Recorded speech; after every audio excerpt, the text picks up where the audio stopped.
تو اصل یہ میں نے عرض کیا تھا کہ سب سے پہلا مسئلہ جو ہے وہ یہی توحید ہے۔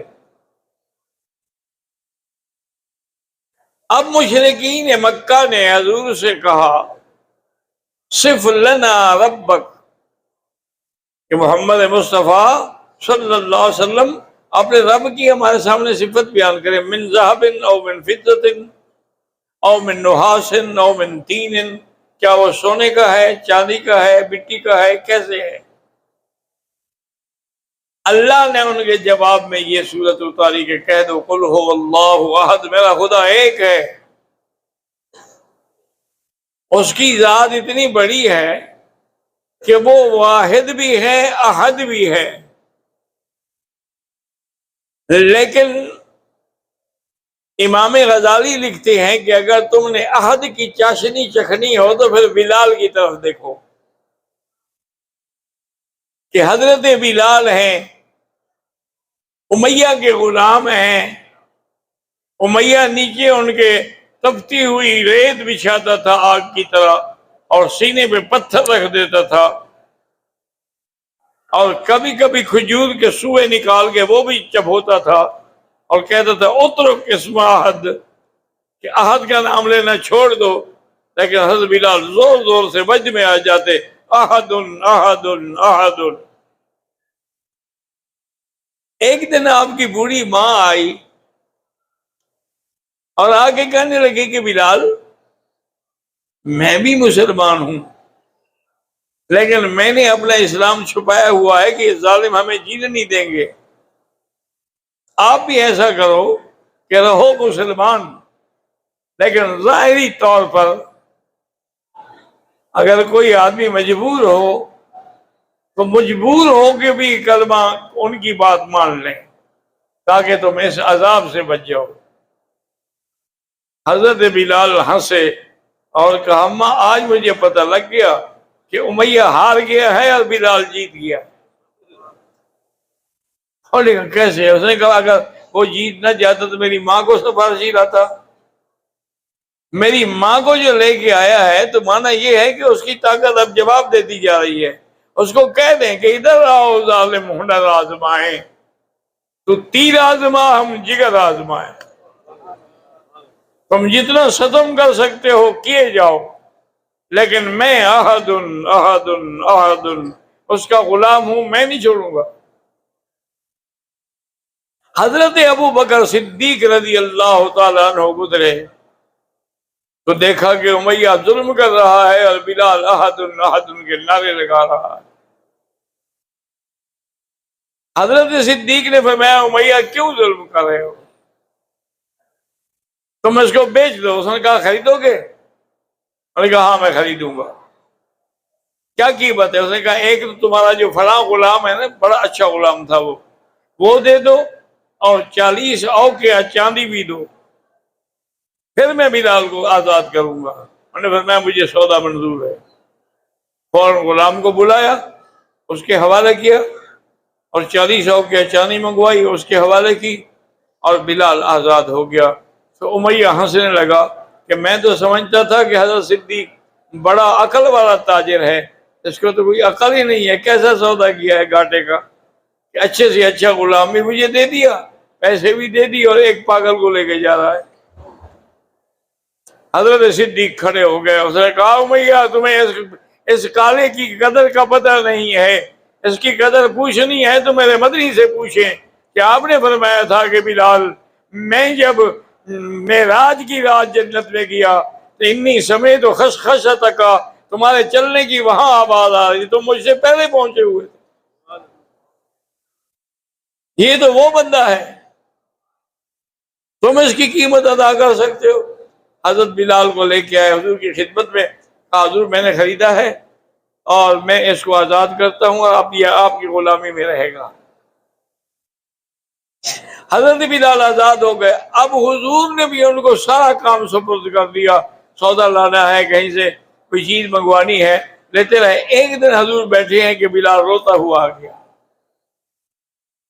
حضور نے فرمایا ہمارا تب کی بلال کیوں رو رہے ہیں؟ انہوں نے کہا جی جس یہودی سے ہم قرضہ لیتے ہیں نا، سامان اٹھاتے رہتے ہیں، اس کا پیسے ہو گئے بہت زیادہ، آپ نے بھی نہیں دیے، میرے پاس تو ہوتے نہیں۔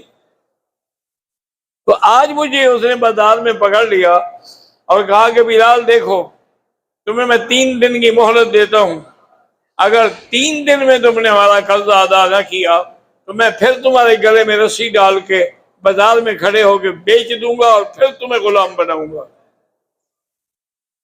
یا رسول اللہ میں کیا کروں؟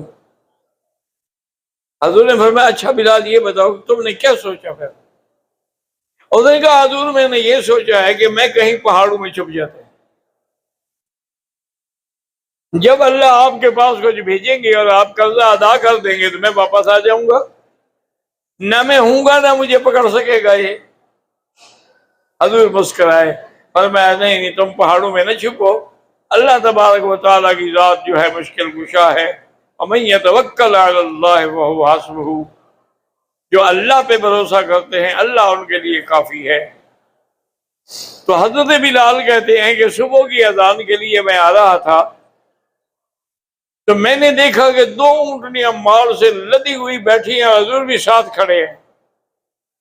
میں نے آگے سلام کیا، حضور نے فرمایا نماز پڑھ لو، یہ دونوں اونٹنیاں اللہ نے تیرے قرضے کے لیے بھیجی ہیں، ان کا جا کر پہلے تم اس یہودی کا قرضہ ادا کرو اور اس قرضے کے بعد اگر کچھ بچ جائے تو وہ بھی خیرات کر دو۔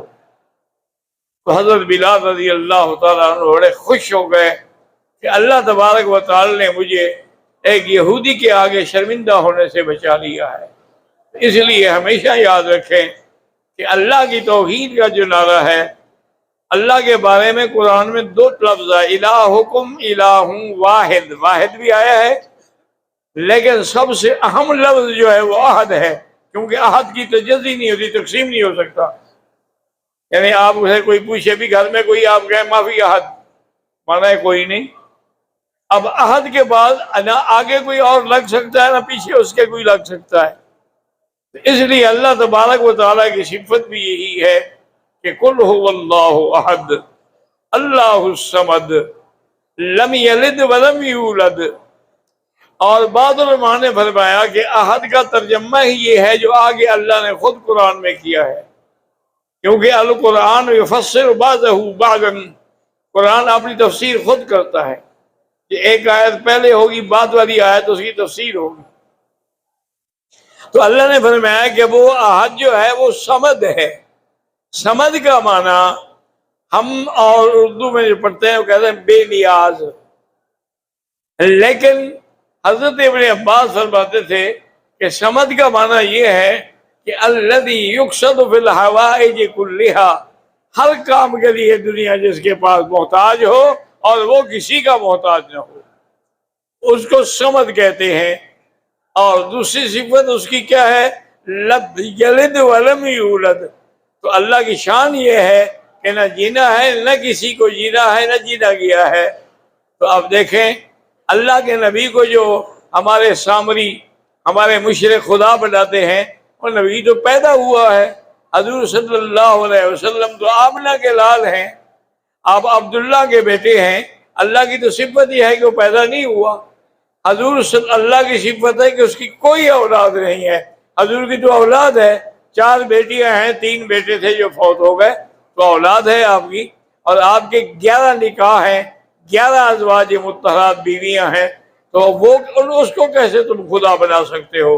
اس کی صفت یہ ہے کہ لم یلد ولم یولد ولم یکن لہ کفوا احد، پھر اس کی کوئی مثال بھی نہیں دنیا میں، لا مثل لہ ولا مثال لہ ولا مثیل لہ ولا شبیہ لہ ولا ضد لہ ولا ند لہ۔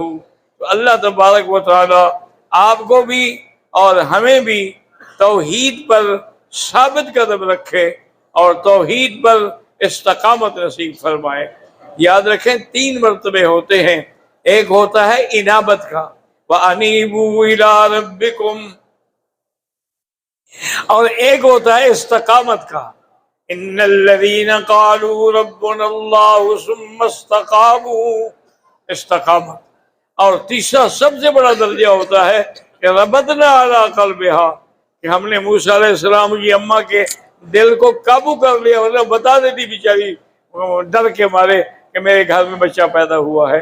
تو اس لیے سب سے بڑی چیز یہ ہے کہ آدمی اللہ کی طرف رجوع کرے، اس کے بعد استقامت.